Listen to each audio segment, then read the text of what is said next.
You are all set, Mr. Chairman. Thank you, James. I'd like to call a special meeting of the Anna Reynolds School Project Building Committee to order. December 3rd, it is 5:03. Jeff, could you do the roll call? Yes, members are asked to signify their ability to participate when the name is called. Councilor Camillo. Yes. Councilor Minor. Yes. Mr. Sylvia. Present. Ms. Stam. Ms. Dugan. Here. Mr. Wetzel. Yes. Mr. Woods. Here. You have a quorum. Thank you, Jeff. Next item is public participation. Okay, we do have 5 individuals on. If anybody's interested in speaking, they can use the raised hand feature in the application, or if they're on their phone, by dialing *9.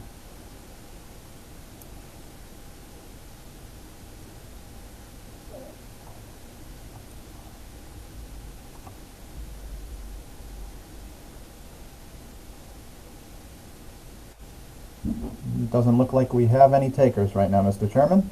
Okay, we'll move on. Next item is project status, which is a review of the architectural proposal that Colliers has been working on for us over the last couple of weeks. Chuck, I'll turn it over to you. I did have an opportunity to read through it. Thought you did a great job. I know that you passed it on to Jeff. I didn't see that Jeff had any comments come back. So I think that we're going to be in good shape, but we'll hear from you first, Chuck, and see if anybody else has any questions. Yeah, sure. Thanks, Steve. Chuck Warrington with Colliers Project Leaders. We distributed, I think it's 2 days ago, out to the committee, the draft request for qualifications. As we noted in the last meeting, this is step 1 of 2 steps. Thank you. In the process, the first step is to request qualifications packages from qualified firms who work in this sector. We certainly expect quite a bit of participation and attention to this. We certainly hope some of the firms that we work with normally have already reached out with expressing their interest. The qualifications are due, as you can see here, January 5th, based upon our discussion in the last meeting and the desire for the town to wait and see what the priority list and confirm that we're on it. Which we will be on it. We already sent the text and description of the project to Michelle Dixon with OSCGR. So we're confident that's going on the list. But those qualifications will be due January 5th to Town Hall. We'll be asking for a digital copy of those so that we can distribute to the members in a digital format. If you need a hard copy, we can get those, but we're trying to stay green here, eliminate some paper. If you will, if we could go to page 3 that has the project schedule. Here we go. This just has the outline of what we're anticipating. So we're asking for any questions regarding the RFQ to be submitted by December 21st and to be submitted to John Copeless. We'll gather those. We'll put together the addenda. That addenda will list every question that we have. We'll copy it verbatim. If there's any spelling errors, anything, that'll go specifically as submitted by any of the proposers. We'll provide an answer to that and issue that by December 23rd so they can incorporate that into the response. And then once we get those and your team, the committee has a chance to review those, hopefully get together on or around January 14th at that time. And at that moment, we'll want to short list to no more than 4 firms. That is a statutory requirement with the state that you can't select from a pool of more than 4. And at that point, we'd issue what we call the request for proposal. And that will be much more detailed. That's going to have a lot of detail. They'll have contracts, they'll have control budgets, it'll have schedules and any other pertinent information that the architects may require to provide a complete fee and written proposal upon that. We're planning to do a site visit the following week to walk those shortlisted proposers through. Any questions in regards to the RFP would be January 5th, and shortly thereafter, again, another addenda. And then proposals will be due February 12th. And then about February 18th, we would recommend doing interviews, typically about a 45-minute presentation, 15 to 20-minute Q&A, totally up to your committee, how long you want to go. And either that night or shortly thereafter, depending on the deliberations, recommend a selection award of architectural services. But that's just an overview of the process. I don't know if there's any questions in regards to the RFQ. Any questions? No? Okay.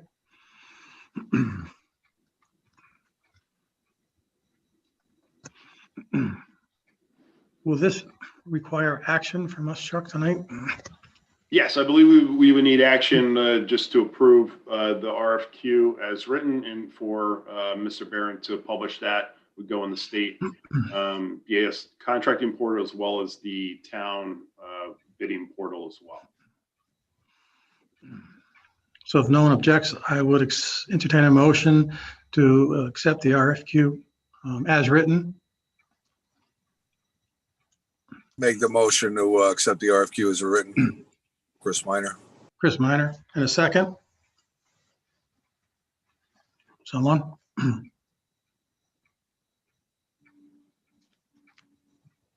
Second, Mike Camillo. A second by Mike Camillo. Any discussion? Yes, Yes, Mr. Sylvia. the RFQ had attached basically programmatic requirements of the facility itself. I had sent a email in response to my reading of that document. And I'm not in agreement with the programmatic requirements that are attached to the RFQ. I have no issue with the RFQ or the dates or the other items for professional services. I have a significant hesitation in accepting the spatial requirements and needs that have been identified with that are attached to the professional services. Okay, as I understand it, Mr. Sylvia, that was completed by the Board of Education quite a while ago. And So it's not been reviewed or approved by this board. I don't care about the Board of Education. I care about this board. We don't write the educational specifications for this project. The Board of Education does, and we follow them. And we haven't approved them either. We don't approve them. That's the board's. Okay, so what's our purpose if we're going to let the Board of Education, and I'll be more specific, saying the Newington Public School System, NPS, asking for Zen rooms and asking for requirements that are basically constructed around 1970 to 1980 building requirements for old schools. They do not reflect what we need in the future or what is the current situation with the pandemic. So we're referring to old, outdated codes and requirements that are they're historically outdated. And I don't agree with what is being attached as the programmatic requirements. So arguing with me that we don't get to vote on it, Well, let me ask you. saying that I'm going to agree to this RFQ, I can't agree to the entire RFQ. Okay, well, again, how I understand it, I'm going to ask the superintendent to chime in here, that this has already been settled through the Board of Education. You had your opportunity at that point. No, as a the board Board of member. Education did not vote on this. Paul, correct me if I'm wrong. Did we vote on this and agree to this as the Board of Ed? If we're referring to the ed specifications, then the board did approve them, The yes. attached programmatic requirements to this RFQ. Yes, the board did vote on that. Well, then I stand corrected. I don't recall us voting on that. Yeah, Yes, as part of the grant application to the state, which was submitted in June, the state of Connecticut requires that the Board of Education approve the educational specifications in order to put this on the priority list. Otherwise, we wouldn't be able to go on it. And they can't be changed. That's why we had to look at them very carefully. They can't be changed once we've made the filing. as I understand it. Yeah, the Board of Education is a clarification.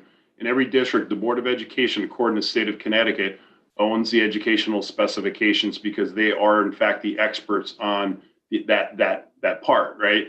The building committees typically are in charge of executing that educational specification in addition to the rest of the project in the budget. But when the state of Connecticut looks at it, they are signatory with superintendent of schools and the Board of Education in this regard. So building committees, according to the state, cannot modify educational specifications. All right, thanks, Chuck. I appreciate that. And I'm remiss. I was not aware of the vote on these specifications, but they've been passed by the board, so I accept that. And thank you for listening to my rant. No problem, Steve. Mr. Chairman, Yes. I just wanted to make you aware that Cindy Stam is on the phone but can't get into the meeting. So she is present. So if we could just make that noted that she is present. Might be in the attendees list. I see a number in the attendee list there.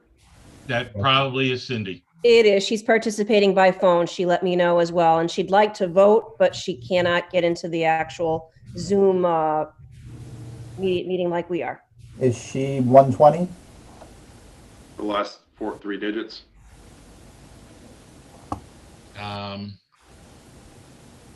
Yes, her last three digits are 120. Okay. Yes, she just said, yeah, those are hers. Yeah, I can't move her over because she didn't enter an email address, but I can unmute her so she can participate in the meeting. Perfect. That would serve the same purpose. If Thank you. *6, she should be okay now. Cindy? Cindy, can you hear me and respond to me? You just have to hit *6 if she didn't hear that.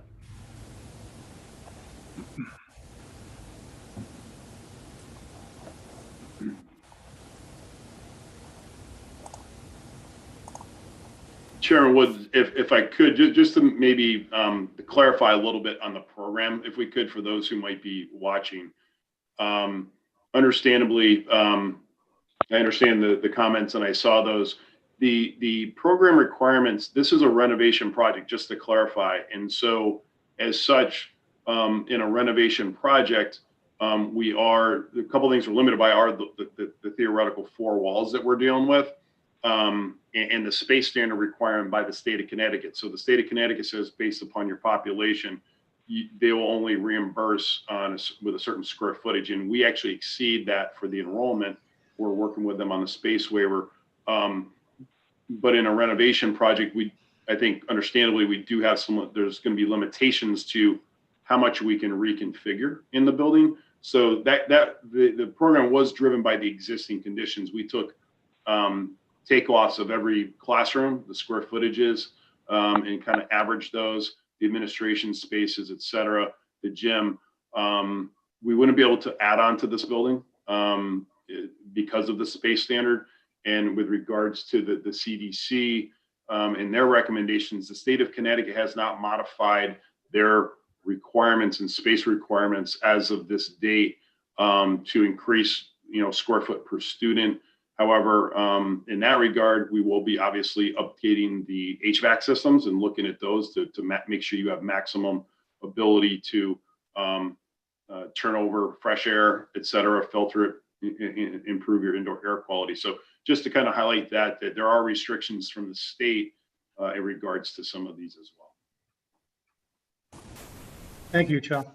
Mr. Chairman, Councilor Meyer has his hand raised. Well, he did. No, I'm all set. Chuck actually just hit on the 2 points I wanted to bring up. Thank you. Okay. So we have a motion on the table. And it's been seconded. All those in favor signify by saying aye. Aye. Aye. Aye. Aye. Aye. Any opposed? Hearing none, the motion passes unanimously.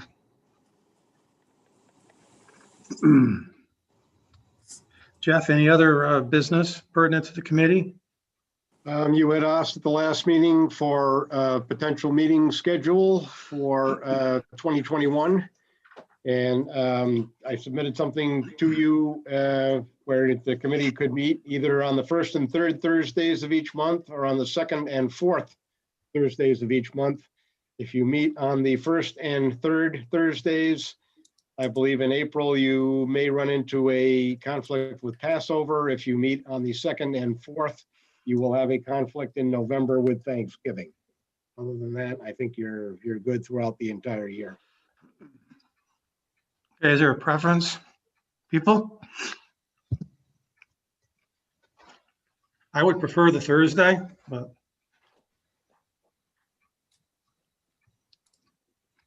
anybody object to Thursday?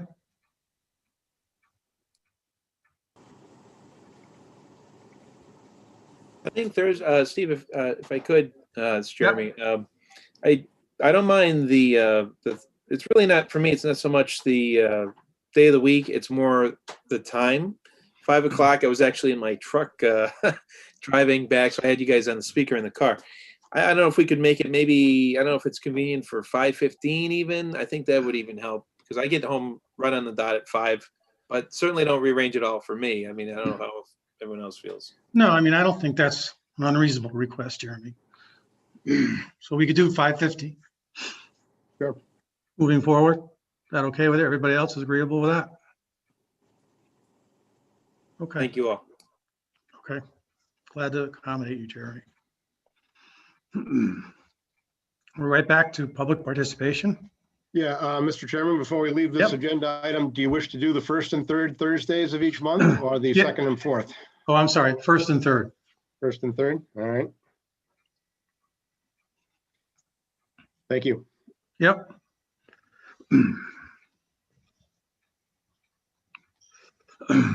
And back to public participation.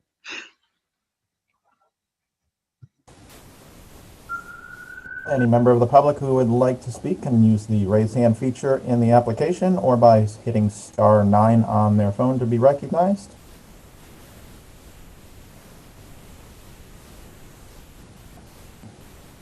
A quiet night, Mr. Chairman. Yeah, I don't see anybody. No. Okay, comments by members? Anybody like to add anything? Chuck and John, I just want to thank you for the hard work that you did for us, keeping this project moving forward. I appreciate your time and effort to a continued successful project moving forward. You're welcome. Our pleasure. Thanks, Steve. And we'll be starting to prepare the request for proposals here shortly. And as soon as we have a draft out, we'll let you know and get that out to the committee. That'll have a lot more detail to that, as I mentioned earlier. So. Okay. All right. Well, thank you again. And that's it. Motion to adjourn. Make a motion to adjourn. All those in favor signify by saying aye. Aye. Aye. Okay, we stand adjourned. Thank you, everyone.